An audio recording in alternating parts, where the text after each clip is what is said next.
No, I didn't write the scripts in advance. So I wrote scene ideas primarily, and we'd start and we'd shoot whatever I could. I'd come in, I'd say, right, we're doing this, we're doing that, and then then I'd go and dream a bit more and come up with stuff. So it was a very organic process. I think it's a very brave and forward-thinking piece of writing, which I did at the time. I still do now. I don't think I'm rewriting the Bible with Darkplace, but I am adding an addendum. Well, all he was trying to achieve, basically, was to put down on celluloid what he'd been trying for various years of to put down, on paper. He has a very distinctive style, you see. That's what, got me thinking, it could be quite good, because, if he can do what he did within the books, in film, then he possibly might have something fairly new to say. And I still, think that's probably the case. Nobody writes books like Garth Marenghi. Nobody. Ahmed had financed films before. He was interested in motion pictures himself and the moving image. And I persuaded him that this was a worthwhile artistic endeavour. And what happened to him? Because Ahmed very, very sadly died. He was shot dead in his flat.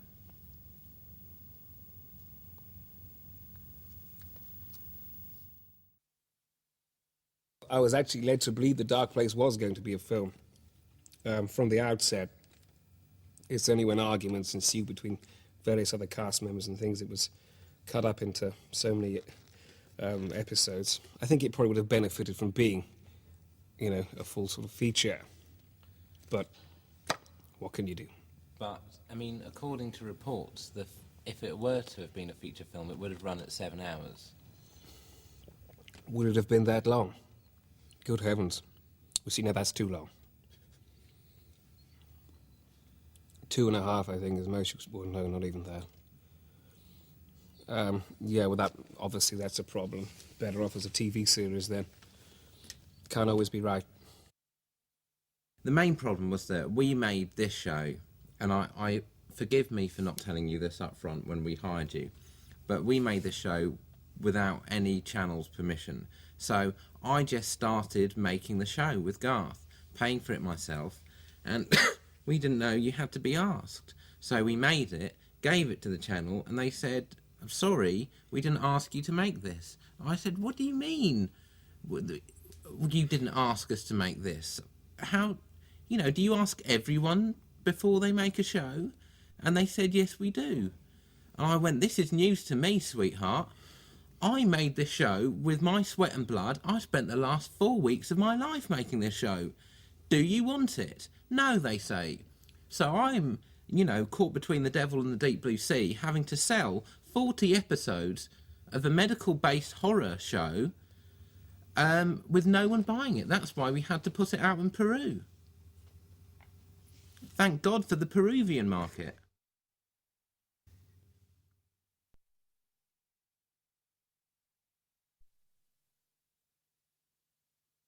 Douglas, first and foremost, I wanted Douglas to be every man. I wanted him to be everything that an audience member would want to be, would aspire to be, had been in the past. It had to be Johnny Average. It had to be your average Daily Mail reader.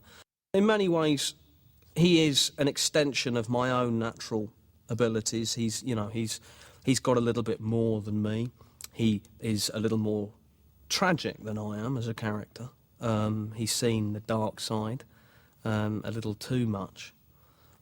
Rick Douglas travels in a golf cart around the hospital corridors. Now, I know that some people will say doctors don't really do that. Well, it depends. If you go to a private hospital and you ask for it, you'll get it. I like to think if I was a doctor, I'd probably soup up all my implements. I think I wouldn't wear a white lab coat, I don't think. I'd wear a leather one. Sanchez is a really complex guy. I mean, he's been in the Falklands. He's seen some serious stuff. super glued men together, that type of thing. The type of thing that you and I will never see. So you've got to give respect to these kind of characters, which I hope I did. One Track Lover was written with Garth falling in love with a broccoli woman. Anyway, from what I remember, he had to be out of town to do something with his wife. I can't remember what it was. So therefore, there wasn't any time, so I did it. That's all it was. Otherwise, it would have been him. So no, there was no, letting us see, the different sides, to Dr. Sanchez.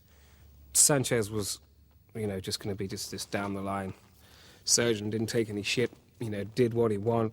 If he wanted to operate that day, he did. If he didn't, he didn't. That was pretty much how it ran. So that's why I fell in love, with a broccoli woman. I believe it's a very good episode. The main sort of focus of the end of the episode, of the broccoli episode, Sanchez loses, his old chap because he's laid down with a broccoli woman. I mean, it is, for instance, if you imagine somebody like Jean-Michel Jarre losing their hands. We can only imagine what that would be like. I played Reed as a slightly dishevelled boss anyway. He was a man who was trying to deal with maverick doctors. I mean, Sanchez and Douglas are maverick doctors. They're great doctors, but they do doctoring their way. And Reed has to contend with that. He's got a hospital to run. He's got Wonton on his back 24/7. He's got the third floor to contend with. And, he used to be one of the best surgeons on the wing. But he lost a knee in Korea, and so he can't operate anymore. I thought he lost a bollock in Korea. Yeah, he had a bad time in Korea. He lost a knee and a ball. There was a lot of trouble because Dean wore boots as well. And partly why I bought the boot was to kind of raise my height a little. As you know, I am, I wouldn't say significantly, but I suppose I am, to any bystander, a little bit shorter than Dean. But Dean would deliberately buy bigger heeled boots to make me look smaller on set. So then I would buy a boot with a bigger heel to up the ante. And then it became this really rather ridiculous boot war, which never really ended. And there were a lot of casualties, and it was a sorry business, and it was stupid and crazy, and it went on for 5 years. He wears those ridiculous cowboy boots that make him slightly taller. I never understand men that do that. I think Tony Blair does that. Lifts, they're called. These hugely arrogant, stupid men, they're as bad as fucking toupees. They wear these lifts to make themselves an inch higher than they already are. If you're small, you're small. Think anyone gives a shit if you're 5 foot or 5'1"? You know what I mean? With a lift on your shoe. You're still a short man. Unbelievable what people do. And I believe he's still doing that. He's still wearing cowboy boots now with built-up heels. Fantastic stuff. Always makes me snigger. Well, he's gone on record as saying that you're a good foot shorter than him. Really? How tall does he think he is, then? Answer that. I'm nearly 6 foot. And Dean is, I think, 6'2", something like that. He says he's 6 foot. Garth Marenghi, 6 foot tall. He's barely 5 foot and wears lifts. End of story. There are a lot of guns in this show. Do you think that's realistic for life in a hospital, Todd? Is there a lot of guns? I don't particularly remember using a gun that often. I don't think there are guns used in hospitals in this country, though I think that there should be. If I was a doctor in this day and age, I would definitely be carrying a gun. Saturday night in Casualty, you get all kinds of people. Most of them are pissed. And they don't recognise that you're actually there to help them. You see, so they can, all these sort of situations, can then flare up. And if you just flash a bit of steel, I think, it would soon sort out the men from the boys. Have you used a gun, personally? Yeah, I have used a gun. There are certain times when one is backed into a corner where the only way of getting out of that particular corner is with a gun. What sort of That's gun? life, isn't it? That's what I found. Do you use guns as well? If I had to, I'd use a gun. I've not had to shoot anyone in the face as yet, but I would happily... I'd shoot you in the face if I had to. Him? I mean, I'd try not to, but if I had to, I'd shoot you in the face. The state of the NHS at the moment, you don't know who you're treating half the time. I've honestly, when I was in the hospital last year, my mother was in there, and I shit you not, there were a couple, curtains round, in that very ward. And the nurse came by and said, happens all the time. And if you'd been a doctor, you would have shot them. If I'd been a doctor in that situation, I would certainly have pulled out my gun and ordered them to halt. If you came into my car, for instance, demanded that I got out of my car so you could have my car.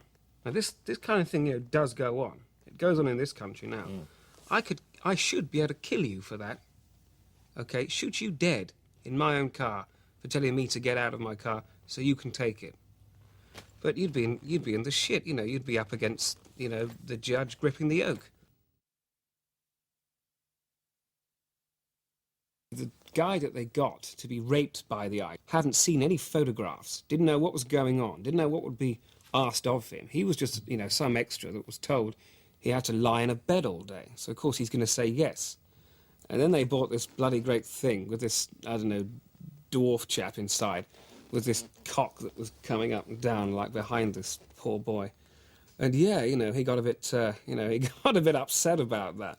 I've seen it. It makes me laugh. I think it's very, very well done. You don't find it chilling, then? Chilling? The idea is chilling, oh, yes. But, no, because thing is, I was there while it was being filmed, you see, and it was rather a hoot for me.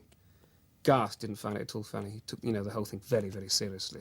I have a problem with your word bugger there, okay? The man was impregnated to death, in my book. Stuart and Kim were carpenters / builders. They put in a decent little performance as well. Harrison Ford was a carpenter. As far as I'm concerned, Harrison Ford is still a carpenter. But, he's done very well on it. He looks like he's always just about to fit a joist, as far as I'm concerned. That guy is on auto cruise. Harrison Ford is on auto cruise. I wish he'd just get it into fourth gear once in a while. And, of course, Jesus was a carpenter. Jesus, also, another great carpenter. I don't know whether he was a good carpenter, but his eye wasn't really on the job from the age of 27 up. He had bigger fish to fry, literally, bigger fish to fry. But it just shows that woodwork is a good grounding for whatever profession you end up going into. Graham is very, very tall. It's very difficult to act with somebody that tall unless, I suppose, you're doing something like science fiction, where he can play, I don't know, an alien or something. Normal BBC drama, there's nowhere for him. He can't really play a lead. What kind of leading lady is going to be doing that all the time? A leading man with him the whole time. No, it's ridiculous. Dean's very tall, but nowhere near as tall as Graham. Graham's a giant.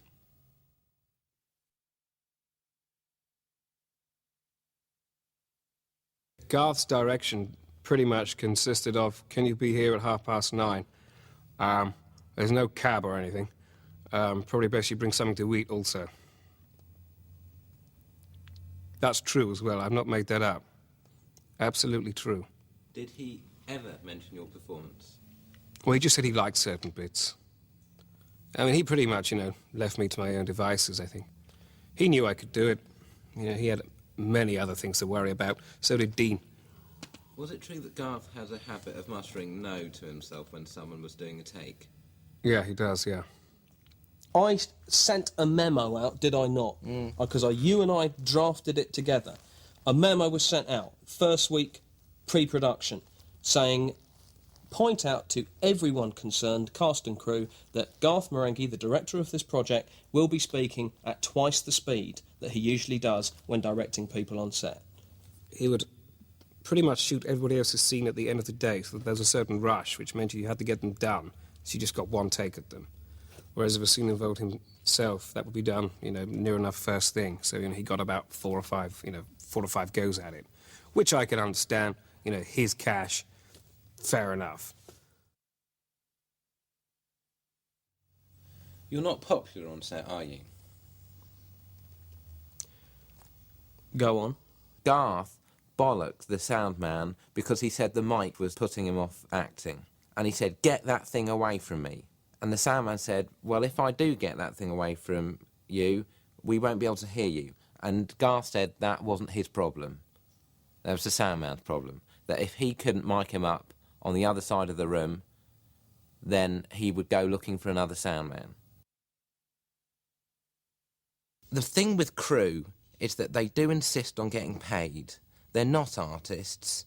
They insist on money. I said, "You will have your bunts at the end of the week, cash in hand."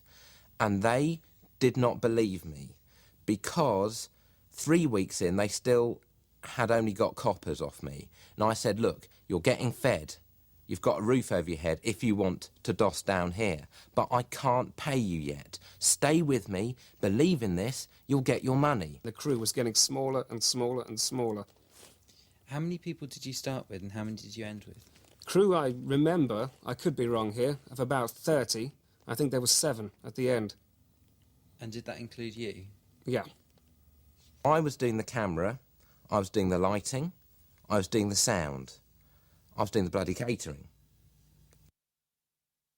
What soils my memory of the production, and it always comes back to me, is it was the combined drinking and lovemaking at all hours, which really did, I thought, insult my intelligence, because I wasn't running a circus in my book.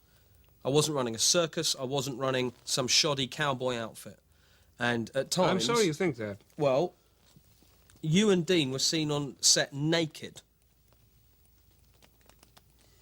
and photographed that way. I don't remember that at all. No, you don't remember that. I don't, I don't doubt that. Dean don't remember it either. But it's on film. There was a lovely little thing called Tika, was she called? She had a twin sister. Beautiful girl. That I got actually confused. And because the way that the actual caravan was, there was 2 doors. I was on one side, Dean was in the other. And drink had flowed, and I didn't know whether it was Tika or her sister had gone in one door, come out the other. Dean had gone in one door, Tika had come out, I'd gone in the other. Absolute mayhem, but such good fun. I think at an early age it's important to tether your beast. Otherwise it can run riot. And in the days of Darkplace, I have to say, Todd, you and Dean ran riot. Well, let me say one thing about that.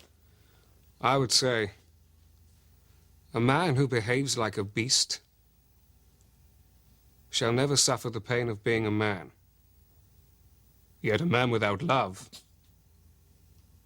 is like an orchard without cherry blossom. That's the way I feel about it now. I've mellowed, I think.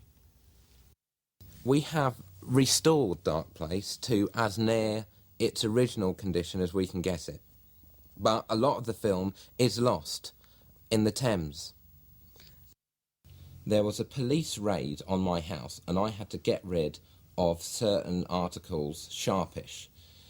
In that mix-up, I ended up dumping half of Darkplace in the bottom of the Thames. There's no going back from that. I apologised to Garth. He understood. He's a good friend. But this is partly why we're yakking so much in this, just to fill up the bloody time. The editing was done in the old way, on an old flatbed editing thing, which is why it sometimes jumps around. Because once you cut. And we cut with scissors, and we just threw the stuff away that we didn't want. So sometimes we'd cut it, throw what we thought we didn't want away, and just think, oh, we could have used that, but by that time we'd scrapped it. Or it was covered in beans or something,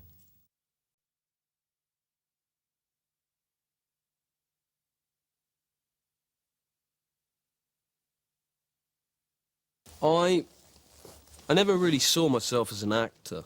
I had acted at school. I played a shepherd in the nativity play. The year after that, I played one of the kings in the nativity play. Garth's not bad.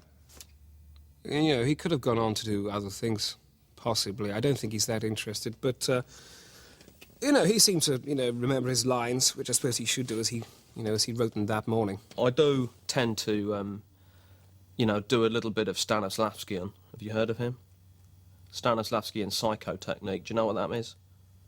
I do that. 2 takes, yeah. If you can't, you know, basically nail the thing in 2, you know, then you know, pissing in the wind, I think. If you can't get it in 1 take, then you're not an actor, in my opinion.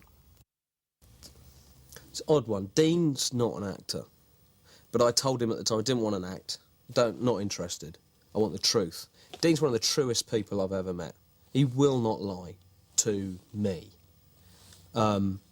So I just wanted that. I wanted to capture him. As far as I was concerned, he's my boss of sorts. It was more about not wanting to have anyone else as my boss who I couldn't trust. I don't like being bossed. I don't like having a boss. And I knew that if I cast anyone in the role of Thornton Reed, I'd probably sack them within a couple of weeks because they'd just rub me up the wrong way. Dean had never acted. Now, I know Dean. I mean, I'd known Dean for a fair few sort of years before we actually did this. He never spoke about, you know, sort of wishing to act. It was just about saving money. Yeah, Dean had never acted at all. I remember on the first day that we got there, we had to, you know, do some sort of camera tests. And first thing, Dean would do this. It would be a case of him going, "Can you see what I'm doing there? Now, just by blinking of the eyes, I'm making myself weaker. You see, as an actual performer, one is much weaker, you know, when blinking the eyes." So I said, "Dean, stop. Think about next month's rent. Think about your tax bill, you know, trying to bring the guy down."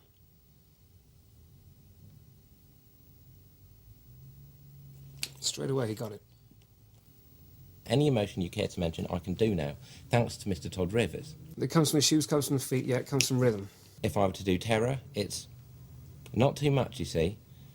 Because before, with terror, I'd be going, "That's too much. That camera's like a bloody magnifying glass. You can see everything. You can see thought. So you're in for a treat. Hope you can't. But it can, actually." I like his vacancy. I like it. I think there's a rawness to it. It's almost like he's made a pact with Lucifer, you know, and Thornton Reed, I think if the series had gone on, we would have discovered how Thornton Reed had kissed the bottom of Lucifer. I'm a great believer in Garth writing, and so I didn't want to do too much with the words. And Todd was saying perhaps I was doing too little with the words. And I thought, all right, I'll take that on board.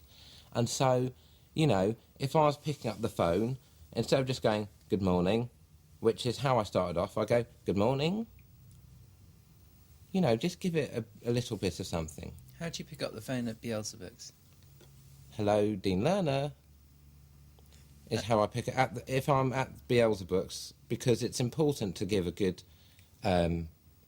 It's important to give the customer confidence. And so I will pick up the phone and use a bit of a voice. So you're an actor when you're a publisher, so I'll pick up the phone and go, "Hello, Dean Lerner. How may I help you? Can I interest you in a book? Which one would you like?" So that's 2 books on their way to you. Thank you very much. Goodbye. And that makes them feel that they're in safe hands, because the guy's been courteous. He's got the 2 books that they had, that they'd wanted, and he's putting them in the post the next day in a brown paper envelope so that the wife doesn't see. How would you answer the phone at home? "Dean." I think he actually could have made up a lot of those lines while he was going. I mean, it looks as if he did. He's very good, though. He's not an actor, but, you know, not many of them were. Who are your main inspirations as an actor? As an actor? Anyone from Star Trek, really? No. Well, I'm speaking personally. My great inspirations, I've always admired Chuck Norris. But that's really, and I know that he's not a Shakespearean actor as such, but he was the chief inspiration for my action moments. He's a cinematic actor. But I really like the guy who played Maverick. What's his name? Garner. James Garner. A wonderful actor. Does he do the shampoo? Did he do Heart to Heart? Or was that Robert Wagner? He's good as well. I've always liked Mr. T. Mr. T, sadly, is no longer with us. I tried to put on Othello with Mr. T, but he wouldn't get on a plane. I mean, he literally wouldn't. I thought it was just in a show, but he actually refused to get on a plane. No, that's true. I mean, they wrote He didn't that call in. me a fool or ask for milk, but he wouldn't He was get very on a plane. polite. He was very polite about it, not like B.A. Baracus, but he did refuse. You're quite right. He was a lovely chap, really nice.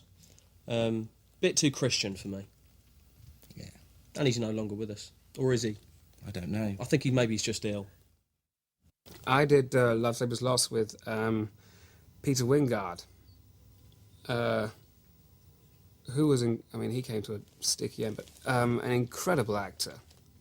You know, I would say as good, as any, of the big names. Gielgud, whatever. Wingard definitely had it. Right up to the end. What do you think about the theory that Darkplace was cursed? So you want to talk about the curse of Darkplace? Darkplace was cursed. I mean, I went bankrupt. Garth had a nervous breakdown. Todd became an alcoholic. I became very bitter of the actual business itself after making Darkplace. That much is true. I suppose it did curse me, yes. I'm not really interested in the other supernatural nonsense, that may have arisen from the show. Didn't affect me. Don't care about things like that. That's just a way of getting people to watch the show. I've also found that out.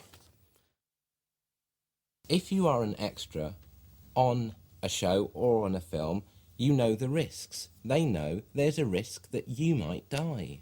That's why you get paid £80 a day. You might die. You probably won't die, but you might. What's probably going to happen is you're going to be 80 quid up on bunts. But you might die. Now, some of the extras on Darkplace died. But some didn't. They all got paid. Their families got paid. I waved adieu to everyone who passed away during the filming of this, with a tear in my eye and a song in my heart. But they knew the risks. We were using live physical effects. We were using flying knives that hadn't been blunted because they were straight from my kitchen. Their memories are with us. Not too well, but they're with us. There are some things you can't rush. With filming. Exactly. There are some things you can't rush sawing, and you can't rush hammering, which we asked them to do. And so the turning point was the death of the grip. That's when we lost the crew. We had a flying bin, and that bin careered out of control, and I believe the word is brained. It brained him. And we said, all right then, Colin, you have half a day off.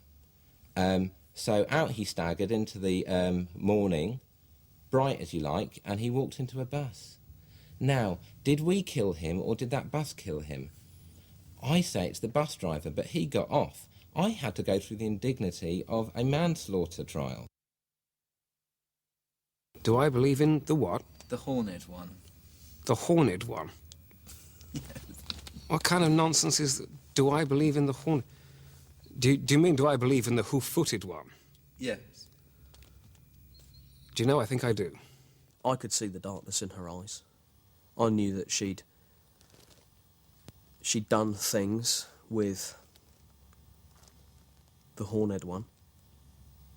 What sorts of things do you think she was doing? Well, I don't like to speculate as to what Madeline was actually doing. I do know that if you're a witch and you make a pact with Lucifer, you have to kiss his bottom. She would not learn lines correctly. She'd slip up. She would... I'd find her nudging my arm accidentally when I didn't want it to be nudged. She wouldn't sit on Todd's knee. And, after a while you think, for God's sake, it's a joke. Just sit on the man's knee and he'll stop asking. I went into the caravan, to the sort of toilet cubicle, because I'd left my earring in there. And she was in the shower. So I said, my dear, I'm sorry, I've left my earring in the shower. And of course she was naked, so I turned round. And I turned back, and I shit you not, my friend, she was gone when I turned round again. So what would you say the message of Darkplace is? Keep making good television. You know, Darkplace is very, very good television. You know, storylines are bang on, not bad acting. Yeah, you know, but they don't want to make things like this anymore. I mean, I believe that the great shows have come and gone. T.J. Hooker's come and gone. Dukes of Hazzard's come and gone. You know, Crystal Maze has come and gone. We won't see shows like that again. In our small way, I hope we're contributing to that canon. It might be a niche market. Who knows? Who knows? I'm sure people would rather watch Big Brother, rather watch people shower. Than, to be honest, I'd rather watch people shower than watch this. Simple storytelling. That's what's lacking now. That's what's lacking in cinema, TV programs, TV, you know, expensive TV drama, simple storytelling, decent acting, thought-provoking stuff.